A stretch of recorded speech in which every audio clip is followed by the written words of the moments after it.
Assalamualaikum warahmatullahi wabarakatuh. Alhamdulillahirabbil alamin wal aqibatu lil muttaqin wala udwana illa 'alal zalimin. Asyhadu an la ilaha illallah wahdahu la syarika lah wa asyhadu anna Muhammadan 'abduhu wa rasuluhus shadiqul wa'dil amin. Allahumma shalli wa sallim wa barik ala nabiyyina Muhammadin wa ala alihi wa ashabihi wa man ihtada bihadihi ila yaumiddin. Amma ba'd. Para hadirin sekalian, para bapak ibu saudara rahimakumullah, alhamdulillahirabbil alamin. Sebagai awal dari pertemuan pada kesempatan malam hari ini, mari kita memanjatkan pujian dan syukur kepada Allah atas karunia dan nikmat yang Allah berikan kepada kita, tidak ada hentinya.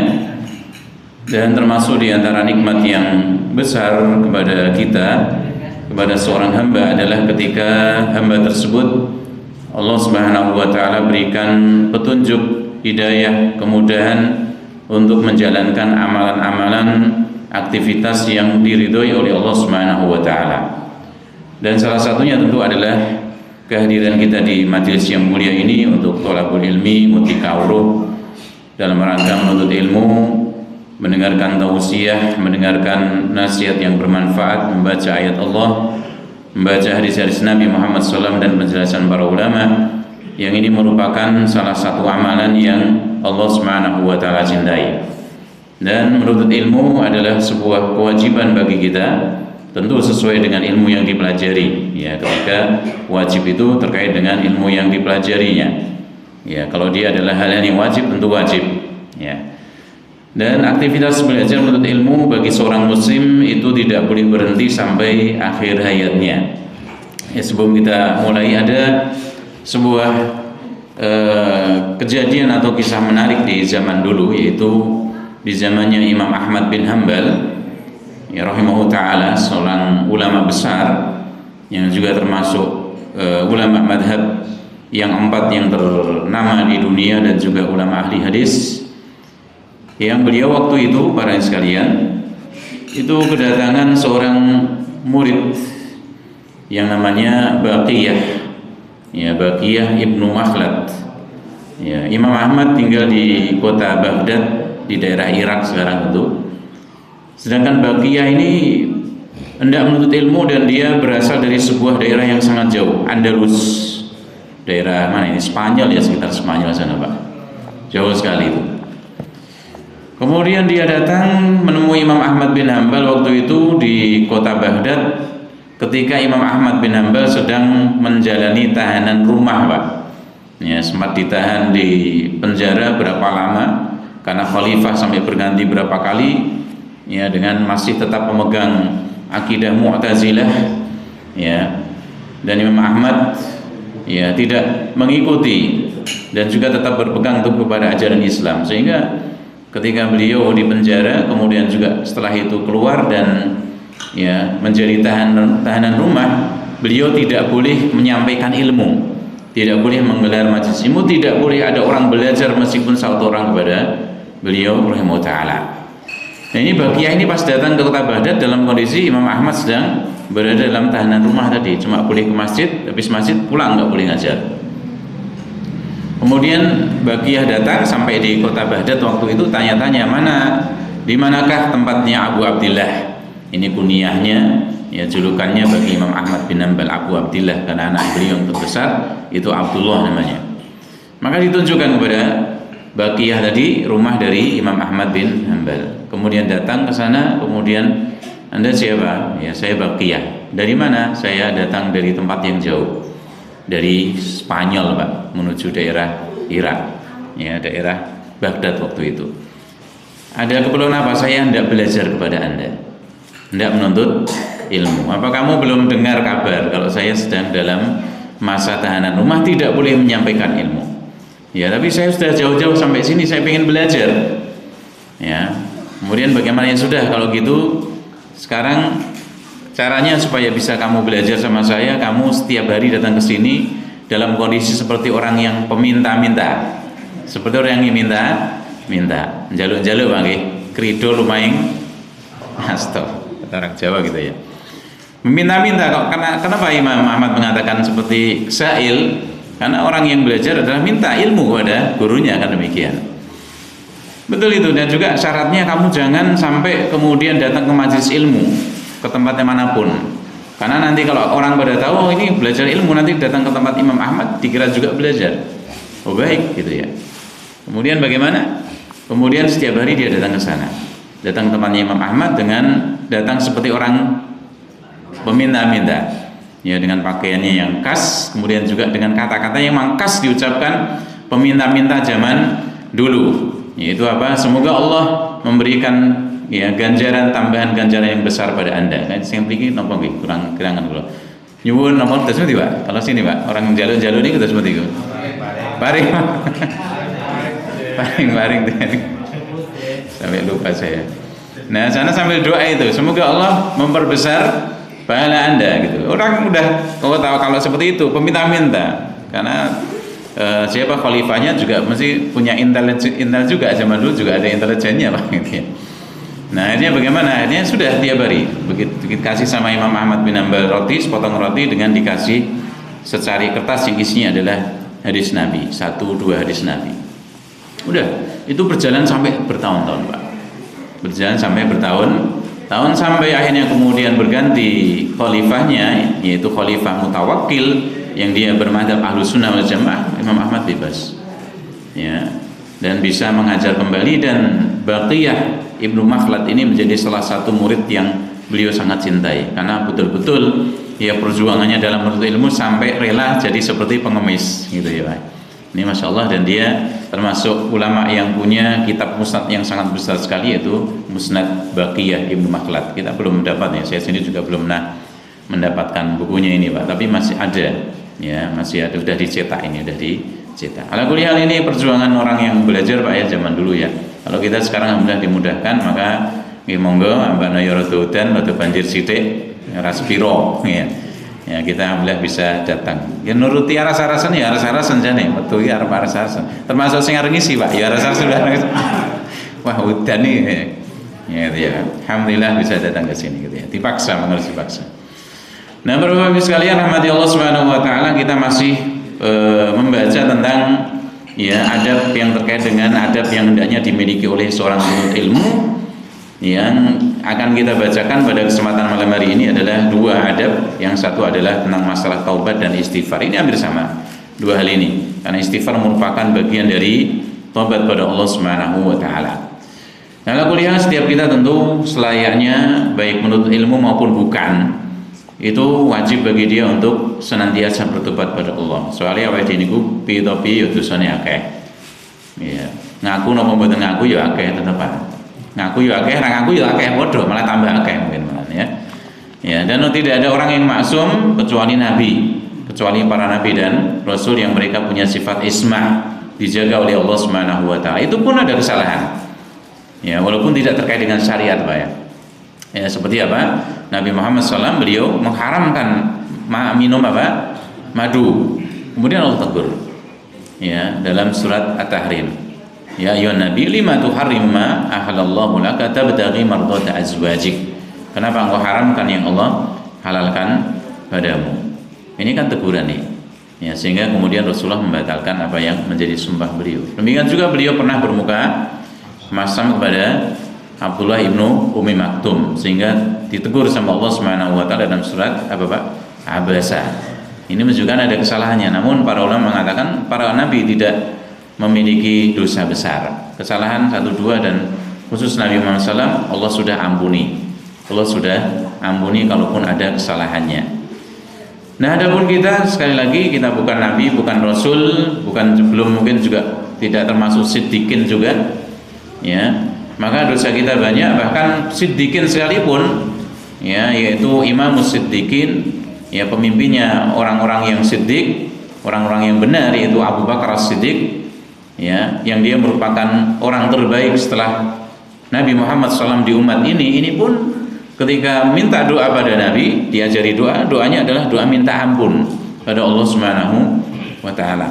Doa minta ampun pada Allah menunjukkan bahwasannya bagaimanapun kita sekali lagi banyak salah, banyak dosanya, banyak lupanya, ya, banyak kesalahannya. Demikian juga para nabi dan rasul juga demikian, ada salahnya. Ya, sehingga kita ingat bagaimana Nabi Adam tidak berani memintakan syafaat pada Allah dari kiamat karena apa, Pak? Punya salah, yaitu mendekati pohon ya yang disebutkan sebagai pohon khuldi itu ya, Pak ya. Ya, dan juga makan buahnya. Ya. Dan juga Nabi Nuh juga demikian, nabi yang lain merasa punya salah. Ya, namun Nabi Adam alaihissalam meskipun beliau punya salah, namun beliau sudah bertobat dan diterima tobatnya oleh Allah, sehingga kita tidak boleh kemudian mencela Nabi Adam alaihissalam. Saya kemarin sempat pas makan itu, ya, makan di sebuah warung itu ada orang ceramah itu. Jadi beli makanan sambil ceramah sama tukang warungnya. Gitu ya, bagaimana? Wah, dhewe wis penak-penak ning surga jane malah Nabi Adam malah yo mangan golek di bareng sampe ning akhirat tak unek-unekke. Ya, padahal bagaimana Nabi Adam itu memang salah betul. Ya, namun bukankah Allah ciptakan manusia itu memang sebagai apa, Pak? Khalifah di mana? Bumi sebelum Nabi Adam ciptakan. Inni ja'ilun fil ardi khalifah. Aku akan ciptakan di muka bumi itu seorang khalifah. Di mana itu? Ya bumi. Ya mungkin Nabi Adam di sana ya sementara, nanti akan diturunkan ke dunia. Cuma nanti prosesnya seperti apa? Tapi jelas akan menjadi ya khalifah di bumi, generasi yang berganti satu dengan yang lainnya. Ala kulli hal Nabi Adam beliau salah dan sudah bertobat dan Allah terima tobatnya. Fatalaqa Adam min rabbih kalimatin fataba alaihi. Ya, Nabi Adam sudah menerima kalimat dari Allah, apa itu? Para ulama menjelaskan yaitu kalimat Rabbana zalamna anfusana wa illam taghfir lana wa tarhamna lanakunanna minal khasirin. Itu bayang. Kalau kuliah sekali lagi kita butuh untuk senantiasa bertobat dan diperbarui setiap hari tobat kita. Jadi disebutkan at-taubatu wa ibadatun min ajali ibadat. Yang namanya tobat itu termasuk ibadah, salah satu bentuk ibadah pada Allah. Ya, salah satu ibadah pada Allah Subhanahu wa taala yang tentu ketika dia adalah ibadah harus ikhlas karena Allah Subhanahu wa taala. Ya.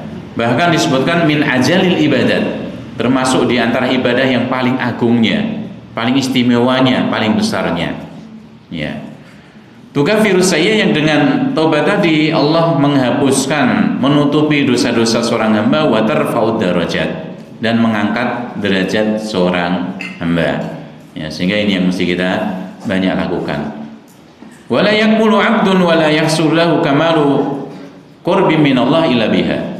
Dan tidak sempurna ya seorang hamba itu, ya, dan tidak bisa dia mendapatkan kesempurnaan pendekatan daripada Allah kecuali dengannya, dengan taubat. Jadi saat kita ingin mendekat pada Allah, ingin tambah cakep dumateng Allah Subhanahu wa taala, apa yang kita lakukan? Kita perbanyak taubat pada Allah.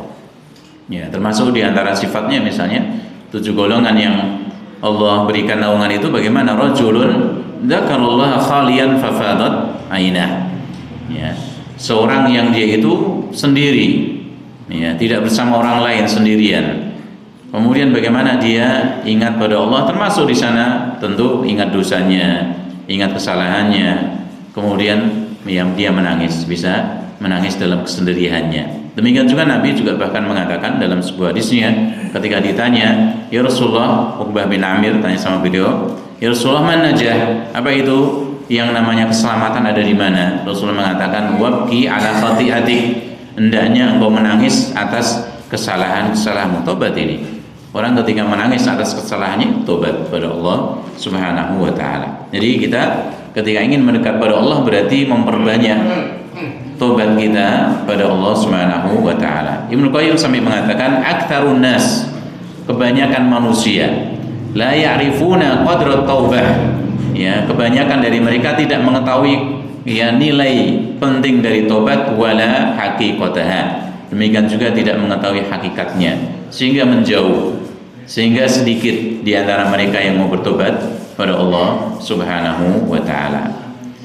Kemudian kedua, tobat itu merupakan sebab kemenangan, sebab kesuksesan dari seorang hamba baik di dunia maupun di akhirat. Makanya Allah perintahkan kepada kita, wa tubu ilallahi jami'an ayyuhal mu'minun la'allakum tuflihun. Ya, wa tubu ilallah, hendaknya kalian bertobat pada Allah jami'an seluruhnya, ayyuhal mu'minun, wahai orang yang beriman, la'allakum tuflihun, agar kalian itu berjaya, menang. Ya, sebagaimana juga sholat itu juga menjadikan seorang itu menjadi orang yang sukses, orang yang ya mendapatkan kemenangan. Sebagaimana panggilan yang selalu kita dengarkan, hayya 'alal shalah, hayya 'alal falah. Kan demikian ya. Dan juga Allah mengatakan qad aflahal mu'minun alladzina hum fi shalatihim khashi'un. Ya, sungguh beruntung, berjaya, menang orang yang beriman. Siapa mereka? Yang pertama tentu sholatnya. Nah, ini sholat juga membawa kita kepada kemenangan, kesuksesan di dunia dan juga tentu di akhirat dengan pendekatan diri kita kepada Allah di dunia, di akhirat ya masuk dalam surganya Allah, mendapatkan ridho Allah Subhanahu wa taala. Jadi tobat ini juga demikian ya.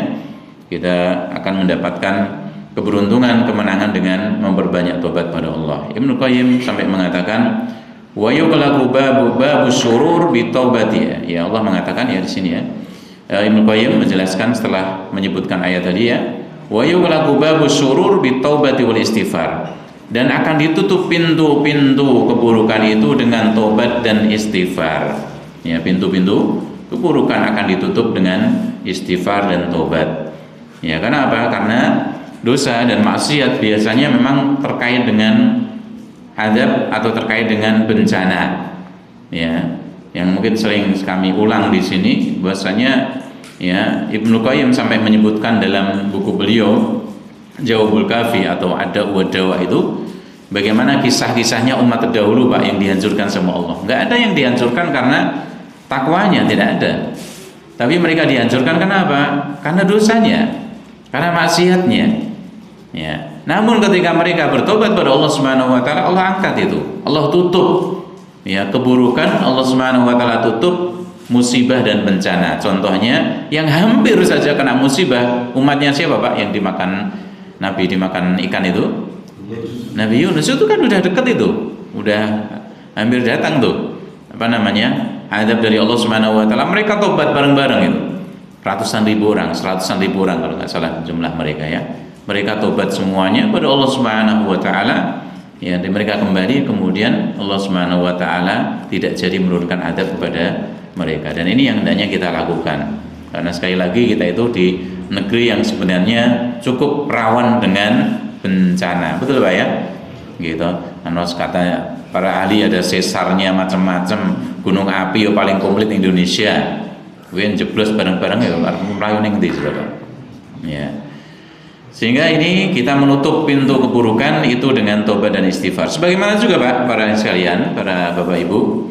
Jadi saat seorang itu berbuat maksiat, ya maksiat dan dosa itu ada panasnya Pak, ada panasnya yang membakar dia, dan panasnya tadi itu akan menggerakkan dosa yang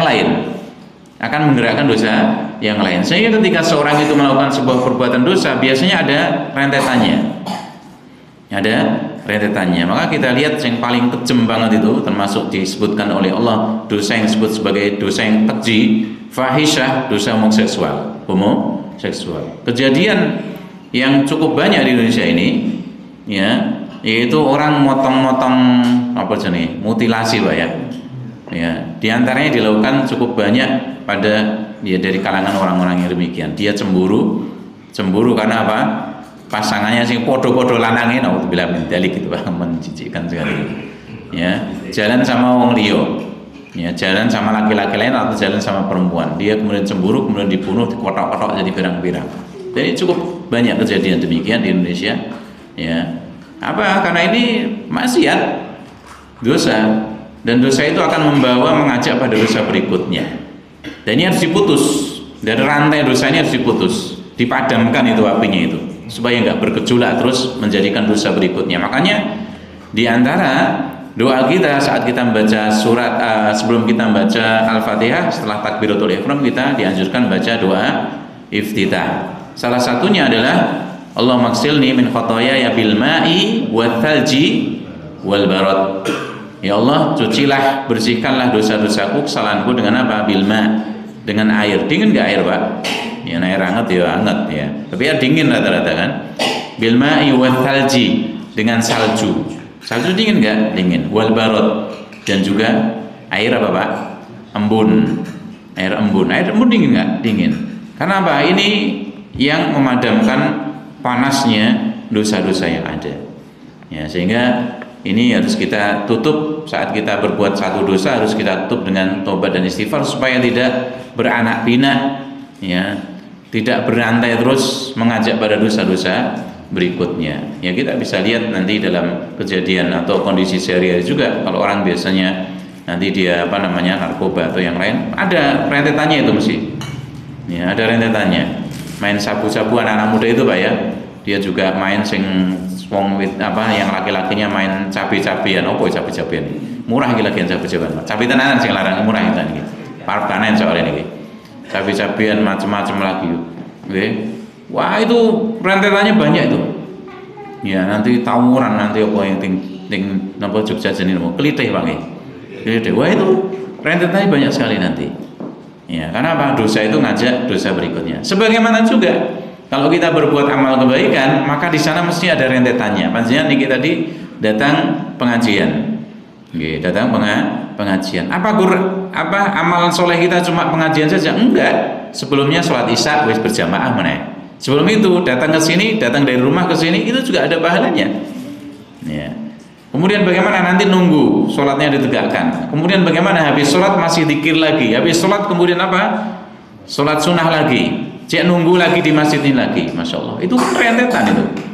Ya, rentetan apa? Rentetan dari amal soleh. Karena satu amal soleh akan ngajak amal soleh yang berikutnya. Maka Allah mengatakan al jazaa'ul ihsani ilal ihsan. Bukankah balasan dari kebaikan itu juga kebaikan yang sama juga. Ya, bahkan Allah kalau membalas kita dengan kebaikan lebih khair, lebih baik dibandingkan apa yang kita sudah amalkan. Jadi demikian. Kemudian para yang sekalian rahmati Allah Subhanahu wa taala, barang siapa yang tidak menunaikan ibadah ini, ibadah taubat ini Pak, kalau tidak kita tunaikan, tidak kita lakukan, jadi awake dhewe niku nggih tobat itu diperbarui setiap hari. Ya, diperbarui setiap hari. Ya. Maka barang siapa tidak menunaikan ibadah ini, ibadah apa? Taubat itu, kana zaliman li nafsihi, maka dia akan termasuk orang yang berbuat zalim pada dirinya sendiri. Ya, kita zalimi diri kita sendiri, wis salah, orang gelem ngaku salah, enggak mau minta ampun sama Allah, enggak mau tobat, itu zalim berarti kita. Ya, kita berbuat zalim pada diri kita sendiri, mencelakakan diri kita sendiri karena kita salah, kita berbuat dosa tapi enggak minta ampun, berarti bagaimana? Nanti kita akan layak mendapatkan hukuman dari Allah. Itu artinya apa? Artinya kita berbuat zalim pada diri kita sendiri. Artinya kita enggak sayang sama diri kita sendiri. Maka orang yang sayang pada diri sendiri, ya, hendaknya dia banyak bertobat. Allah mengatakan, "Wa man lam yatub fa ulaika humudz zalimun." Maka dan barang siapa yang tidak bertobat, ya, mereka itulah orang-orang yang zalim. Jadi kalau enggak mau tobat, ya zalim berarti, Pak. Nah, ini ya. Kemudian para sekalian rahmati Allah Subhanahu wa taala, di antara kemuliaan Allah Subhanahu wa taala, karamnya, maha mulianya Allah, anna hadhil ibadah tuaddi fi kulli makanin wa zaman. Yang namanya ibadah ini, ibadah tobat, ya, bertobat kepada Allah ini bisa dilakukan di tempat manapun dan di waktu kapanpun. Rasa nunggu sok men Ramadan aku lagi tobat, rasa saiki iso. Ya. Sekarang pun kita bisa. Ya, bahkan kita kadang enggak sering mungkin nggak kita tahu sama orang lain, ya, sering tidak ketahui sama orang lain dalam hati kita, ya Allah aku pakai tenan itu, ya Allah saya tobat mulai sekarang ya Allah, meskipun orang sebelah kita nggak tahu, ya, dalam hati kita. Jadi demikian. Nah, Allah Subhanahu Wa Taala sampai mengatakan, Rasulullah SAW mengatakan, ya, Innallaha yabsutu yadahu bil-laili liyatuba musii'un nahar. Sungguhnya Allah Subhanahu Wa Taala membentangkan tangannya, tangan sesuai hakikatnya. Meskipun nanti bagaimananya kita nggak tahu, karena ini sesuai dengan keagungan Allah Subhanahu wa taala, kemuliaannya. Innallaha, sungguhnya Allah membentangkan tangannya di malam hari, liyatuba musii'un nahar, agar apa? Menerima tobat orang yang berbuat salah di siang hari. Sing berbuat salah di siang hari banyak, ya, do melek kabeh yen awan ta nggih. Wonten sing merem mboten Pak yen di siang hari, Pak? Ya wonten nggih, siang tidur siang di mana? Begini turu tuh, begini apa sip malam ya. Jadi siangnya dia malah lebih banyak tidur biasanya. Tapi secara umum kan demikian. Ya, orang berbuat kesalahan, berbuat dosa di siang hari. Ya, Allah bentangkan tangannya di malam hari menerima tobatnya. Ya, orang yang datang kepada Allah di malam hari, ya Allah saya tadi berbuat kesalahan. Ya Allah, saya berbuat dosa sepanjang siang tadi, ya Allah, maafkan saya, ampuni saya tobat padamu ya Allah. Wa yabsutu yadahu bin nahari yatuba musiul lail. Dan Allah bentangkan tangannya di siang hari supaya orang yang berbuat dosa, berbuat kesalahan di malam hari bertobat, diterima sama Allah. Artinya 24 jam Allah bukakan pintu tobat untuk kita semuanya, dan itu lebih mudah bagi kita. Ya, sangat mudah bagi kita. Kita berbuat salah pada Allah, sampai para ulama mengatakan kalau seorang berbuat salah pada Allah sampai 70 dosa dalam sehari semalam, dia tidak bertobat sama Allah, langsung dia. Ya, dan kita tidak butuh perantara, nggak butuh perantara dari makhluk supaya kita bisa mendapatkan tobat dari Allah, langsung pada Allah Subhanahu wa taala. Ya, Allah katakan, "Qul ya ibadiyalladzina asrafu ala anfusihim la taqnatu min rahmatillah." Qul, katakan, wahai hambaku yang telah melampaui batas pada dirinya sendiri, berbuat dosa, la taqnatu min rahmatillah, jangan kalian putus asa dari rahmat Allah. Innallaha yaghfiru dzunuba jami'a. Sungguhnya Allah menerima ya semua mengampuni semua dosa. Ini ada yang menyebutkan di antara kaitannya dengan turunnya ayat ini, ada orang-orang yang dulunya dia orang musyrik datang kepada Nabi SAW, ya Rasulullah, saya sudah melakukan dosa apapun, ya termasuk yang paling besarnya tentu kesyirikan. Ya, dia lakukan dosa ini, dosa itu, dia sebutkan dosa-dosa besar. Apakah Allah akan mengampuni dosa-dosa saya? Maka kemudian ayat ini dibacakan oleh Rasulullah SAW. La taqnatu mir rahmatillah, jangan kalian putus asa dari rahmatnya Allah. Sungguhnya Allah itu mengampuni semua dosa-dosa bagi orang yang datang pada Allah meminta ampunan. Bahkan termasuk dosa syirik sekalipun, atau dosa yang lebih besar mungkin dari syirik, antaqulu 'alallahi ma la ta'lamun, yaitu kalian mengucapkan sesuatu terkait dengan Allah yang kalian tidak tahu. Sebagaimana orang Yahudi misalnya mengatakan bagaimana yadullahi maghlulah, tangannya Allah itu belenggu, Allah itu pelit, Allah itu medit, padahal dewe urip, sing urip sapa?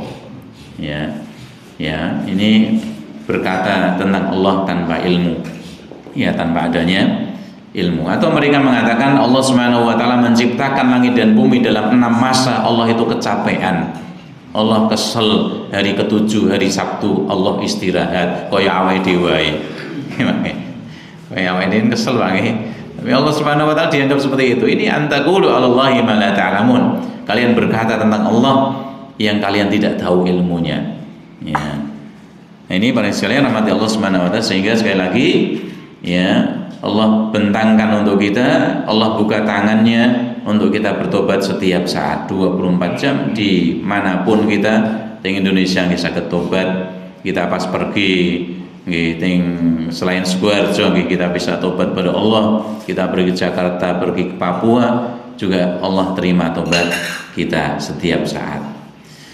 Kemudian sampai Nabi itu karena yad'u fil majlis wahid mi'ata marrah, beliau itu dalam satu majelis, ketika duduk, sekali duduk, ya beliau berdoa pada Allah 100 kali. Apa doanya? Rabbi firli, wahai Rabbku, ampuni aku, wa tub alayya, terima tobatku, ya berikan tobat padaku, innaka antat tawwabur rahim, sungguhnya engkau ya maha penerima tobat dan lagi maha penyayang. Ini Rasulullah dalam satu kali duduk ya bersama para sahabatnya, dihitung itu bersama para sahabatnya ping 100. Di riwayat yang lain 70. Ya, karena 70 itu bagi orang Arab itu menunjukkan jumlah bilangan sing banyak. Ya, sehingga ketika orang munafikin, gembongi orang munafikin kota Madinah, namanya siapa Pak? Abdullah bin Ubay bin Salul. Itu meninggal dunia. Ya, anaknya minta kepada Rasulullah supaya memintakan ampunan kepada Allah. Ya. Dia sama Allah dilarang karena dia munafiknya munafik tulen, betul-betul suka kalian Pak ya, tapi tulen itu betul-betul dari dalam hatinya, itu nifak akbar namanya, kemunafikan besar dalam hatinya Pak. Ya, dia ingkar pada Allah. Ya, sehingga ketika Nabi pun sampai dikatakan sama Allah, kalau kamu mintakan ampunan 70 kali, 70 marrah, ya Allah tidak akan pernah mengampuninya. Ini menunjukkan bilangan wakeh. Jadi yang akeh itu mulai 70 dalam bahasa Arab. Yang namanya diting mriki yang Jawa misalnya nyebut ke akeh kok terus mesti wah nganti swidak rolas. Nah, akeh to Pak niku. Swidak rolas iki pinten, Pak? Ya mbok akeh momen gitu loh. Jadi namanya seperti itu. Ini menunjukkan banyak gitu ya. Nah ini Rasulullah sampai sebagian itu, ya sampai 70 kali, 100 kali. Menunjukkan banyaknya beliau bertobat dan istighfar kepada Allah. Kemudian juga yafrahullahu bi taubatil abdi wa ruju' ilaih. Allah itu gembira, Allah senang dengan tobatnya hambanya, dengan tobat kita dan kembalinya kita pada Allah. Dia menyimpang jauh dari jalan Allah Subhanahu wa taala, ngedoh, enggak pernah kenal dengan salat, enggak pernah kenal dengan masjid, enggak pernah kenal zikir pada Allah Subhanahu wa taala, menjelang akhir hayatnya utuk-utuk kembali sama Allah. Ada itu Pak, ya akeh malah. Banyak ya, betul ya Pak ya? Banyak seperti itu. Ya, ada juga yang sebaliknya Pak. Ya pertama nih ketahui taat, bani kata semuti, terakhirnya malah menyimpang. Ada, tapi nggak banyak. Sing luwih akeh yang tadi, yang pertama tadi. Justru bagaimana orang pertamanya menjauh dari Allah Subhanahu wa taala, belas, bahkan kadang-kadang paruh sing jenenge salat, wong salat itu buating banget kadang-kadang. Tapi bagaimana kemudian Allah panggil, Allah beri hidayah, dia di akhirnya dia kembali pada Allah, dia tobat, nyedak. Bagaimana? Allah terima itu. Allah senang.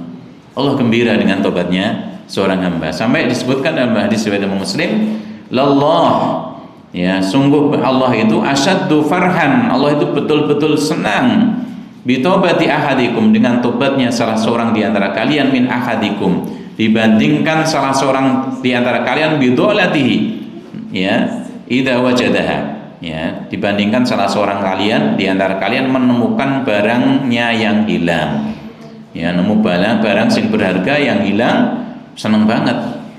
Ya, awake sok kadang-kadang ngaten nggih tanggal tua misale wae. Nggih ujug-ujug ning isor bantal nemu dhuwit 100.000. Seneng mboten, Pak? Misale ning nggih. Yo. Ibu jam meneh, ini Bu kita sering nemu malah ning dompete bapak tapi. Wah nemui Pak, nah ini ngerti dompet ning anu, ning kantongmu, oh iya jelas nemu loh. Nah kayak gitu. Ki belanja jane iki. Nah aku lihat tadi bagaimana Allah senang dengan tobatnya seorang hamba dibandingkan seorang yang mendapatkan barangnya yang berharga yang sebelumnya hilang. Ya, yang paling berharga lah. Kalau kita yang biasanya di hadis yang lain kan menemukan ontanya itu ya Pak ya, di padang pasir itu yang dia hidupnya cuma ini dengan itu. Ya dia bawa bekalnya di sana, ternyata hilang, kemudian dia nemukan dan sangat gembira sekali. Nah Allah lebih senang dengan tobatnya seorang hamba, tobat kita pada Allah Subhanahu wa taala. Demikian juga para sekalian, para ibu, para bapak, karena Nabi sallallahu alaihi wasallam yafrahu bi taubati taib. Nabi dulu itu senang banget kalau ada seorang yang bertobat kepada Allah. Ya, contohnya adalah seorang sahabat namanya Ka'ab bin Malik. Itu yang tobatnya ditunda, belum dikasih sama Allah dulu. Karena tidak ikut perang Tabuk itu waktu itu ya. Wis arep mangkat itu. Sudah mau berangkat, sudah menyiapkan perbekalannya, tiba-tiba dia nggak ikut. Ya, ternyata yang tinggal di kota Madinah cuma orang munafikin saja, sing don jalu izin kabeh ra melu perang waktu itu. Ya. Sehingga ketika Rasulullah datang ke kota Madinah pas pulang dari perang itu, semua orang-orang munafikin jalur alasan minta udzur, ya, buat alasan macam-macam Rasulullah menerima secara lahiriahnya. Ya, buat alasan. Ka'ab bin Malik tidak, dia nggak mulai alasan, saya nggak punya alasan apapun ya Rasulullah. Udah sama Rasulullah kemudian diboikot, itu dihajar, tidak boleh diajak ngomong, ya nggak jual beli nggak boleh macam-macam tuh, sampai istrinya pun dipisah sementara waktu.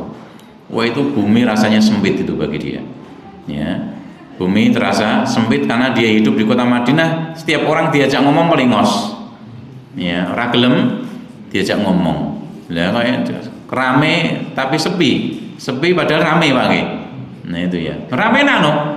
Nggih. Kaya ora ono kancane babar blas sampai akhirnya digoda, ya dikasih ujian, ya ada raja kafir, Raja Ghassan waktu itu mengajaknya untuk bergabung dengan mereka. Dia menolak. Ya, sampai akhirnya bagaimana Allah Subhanahu wa taala turunkan ya dalam surat apa itu At-Taubah ya.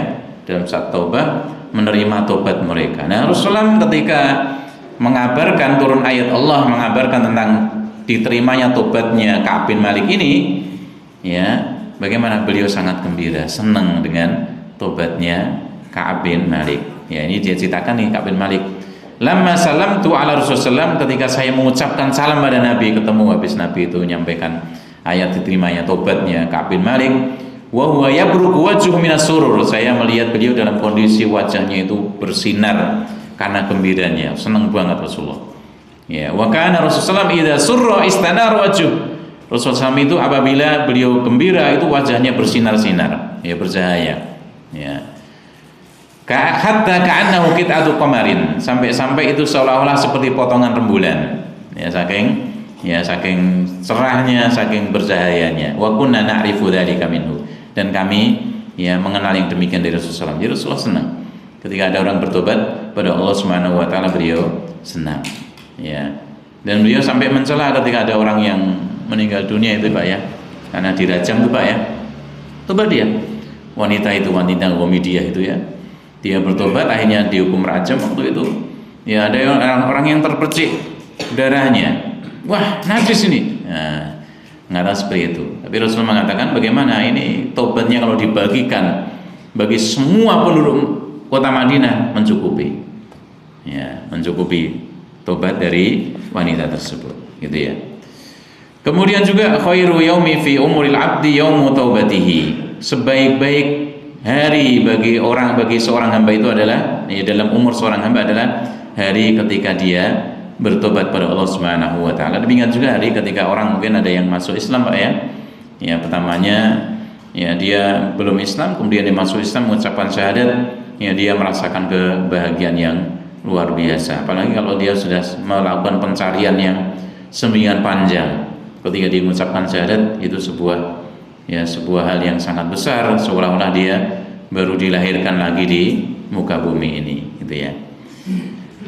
Nah, Rasulullah sampai mengatakan kepada Ka'ab bin Malik tadi, lamma qabilallahu taubatahu, ketika Allah menerima tobatnya, absyir, gembiralah engkau, bi khairi yaumin marra 'alaika, dengan sebaik-baik hari yang kamu lalui, mundu waladatka ummuk, sejak kamu dilahirkan oleh ibumu. Ini sebaik-baik apa? Sebaik-baik hari yang dilalui seorang hamba adalah ketika dia bertobat pada Allah Subhanahu wa taala. Demikian juga para sahabat Nabi itu memberikan ucapan selamat satu dengan yang lain, ya, dengan tobatnya, dengan ketika ada mendapatkan seorang bertobat pada Allah, diterima tobatnya sama Allah Subhanahu wa taala, mereka saling mengucapkan selamat, ya. Sebagaimana juga kalau misalnya ada orang yang masuk Islam Pak ya, kan biasanya mengucapkan selamat kepada mereka, ya, selamat, masya Allah, semoga istiqomah dan sebagainya. Ini para sekalian rahmati Allah Subhanahu wa taala. Cukup atau tambah Pak? Ibu-ibu yang saya tanya, kalau diem berarti wis berarti. Sudah mau tambah Bu? Sudah Bu? Oh sudah berarti. Karena jawabannya kalau wanita itu kan intinya itu sukutuha, ya, diamnya itu berarti sudah berarti ya, manut berarti. Cukup Pak ya, walaupun nggak banyak, saya kira cukup sekian. Masih ada istighfar ini, namun kita lanjutkan pada kesempatan yang akan datang meskipun tidak banyak. Semoga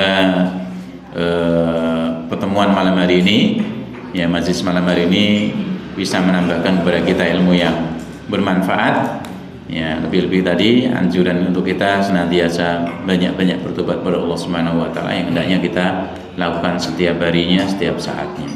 Ya, dan juga semoga Allah jadikan ilmu yang sudah kita terima bisa kita amalkan menjadi amal yang soleh. Demikian Sallallahu Muhammad wa ala alihi washabi ajma'in wa da'wana alhamdulillahil alamin. Assalamualaikum warahmatullahi wabarakatuh.